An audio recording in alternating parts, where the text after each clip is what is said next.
पे आज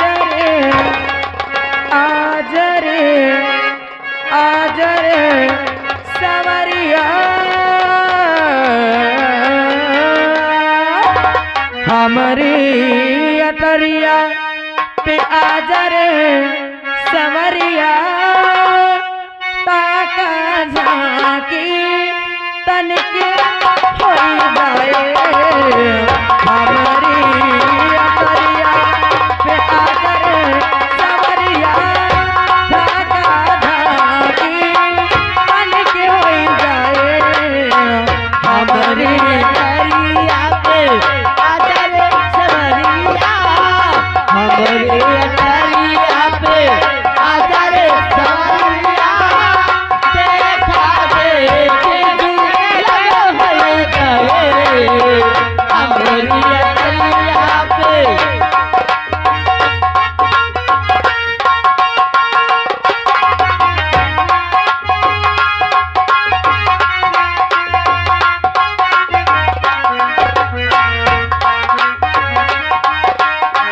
हमारी अटरिया पे आजा रे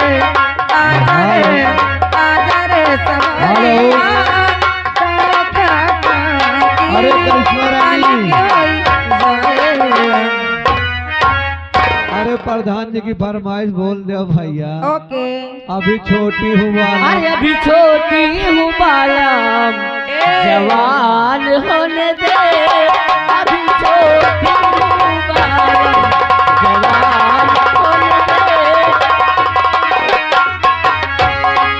जवान होने दे जवान होने दे जवान होने दे जवान होने दे अभी छोटी हूँ बालम जवान होने दे। हेलो ए मैडम जी, ये आगाज श्रीमान हमारे ब्रजेश भैया जी अच्छा यही चकिया सिमरा मानापुर।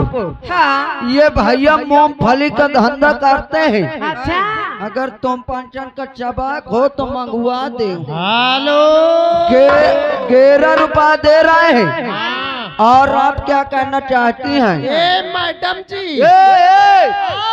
अरे सारे मैडम ओकाई हम एकाई ना वही कहो यह आचार घंगरी पहले यहाँ के ब्रजेश भैया, यहाँ के भैया तुम्हारे साथ साथ शिव बहादुर मूंगफली के थोक विक्रेता व फुटकर विक्रेता और साथ में गन्ना का रस थोक विक्रेता फुटकर विक्रेता अच्छा साथ में सिरका थोक विक्रेता फुटकर विक्रेता अच्छा भैया 11 रुपया देते और ये 610 के बीडीसी चेक इन वाले हैं। अच्छा 11 रुपये देते इनका क्या कहे चाहते 11 रुपया हाँ इतनी बड़ी कंजूसी अरे कंजूसी नो है इतनी बड़ी रकम दे और आप है दुर्गा राजपूत के पिताजी जो टाइल्स के ठेकेदार हैं। जिन सज्जनों को अपने घर में टाइल्स लगवाना हो हमारे दुर्गा भैया उनसे संपर्क करें।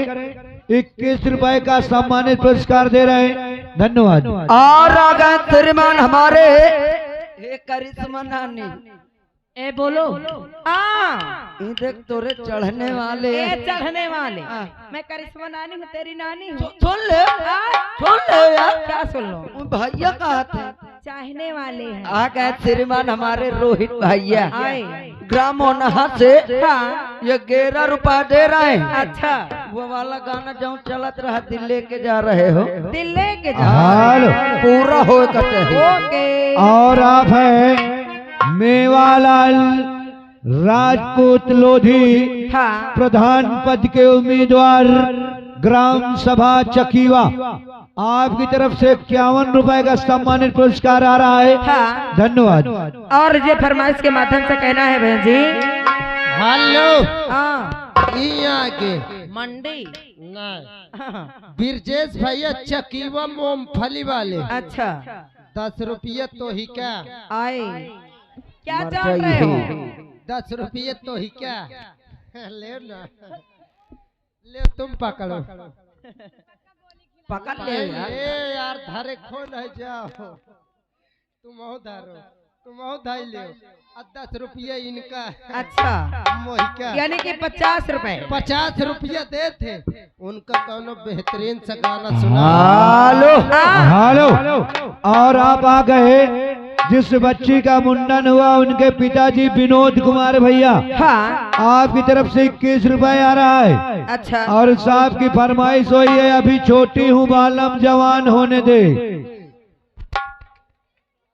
और जो उनकी फरमाइश के माध्यम से कह रहा है। हेलो।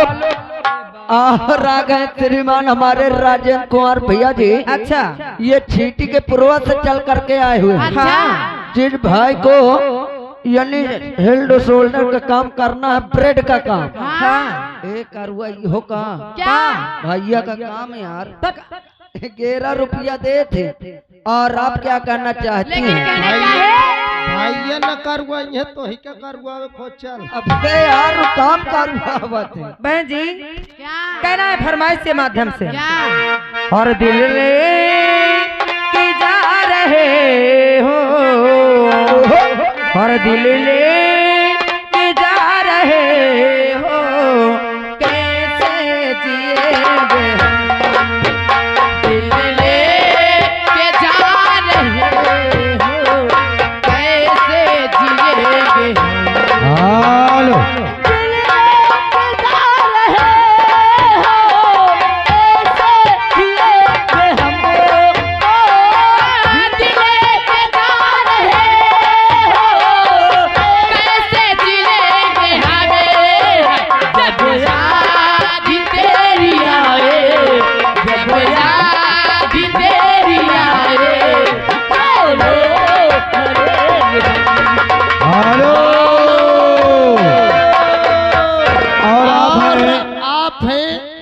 परी निखिल, जिन बच्चों का मुंडन हुआ उनके मामा जी 21 रुपये दे थे भला। और वो बैठे बगल में का कहे चाहत। और आ गए श्रीमान हमारे ओमकार भैया जी।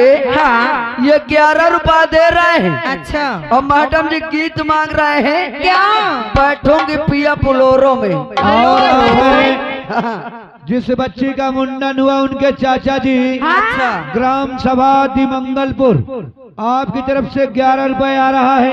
धन्यवाद। अरे मोटरसाइकिल गई रही ना, अरे मोटरसाइकिल गई रही ना, अरे जत डाकू चोरों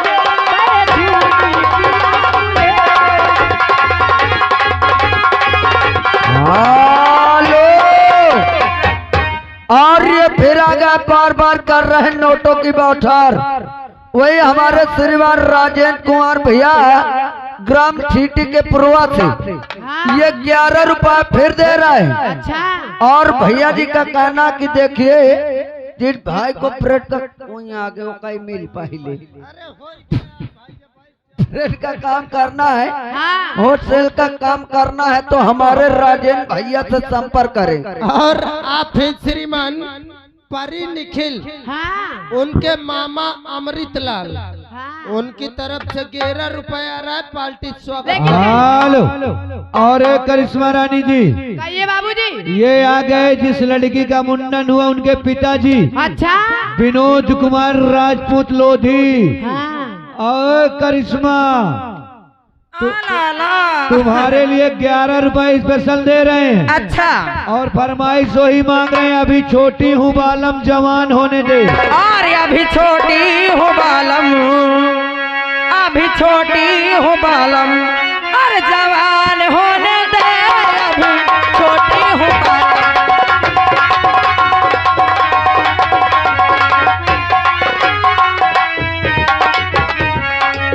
अभी छोटी हूँ बालम, और जवान होने दे, अभी छोटी हूँ बालम, जवान होने दे।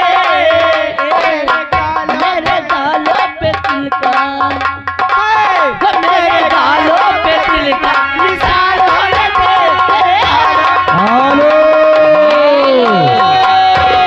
और आप हैं सर्वेश कुमार भैया।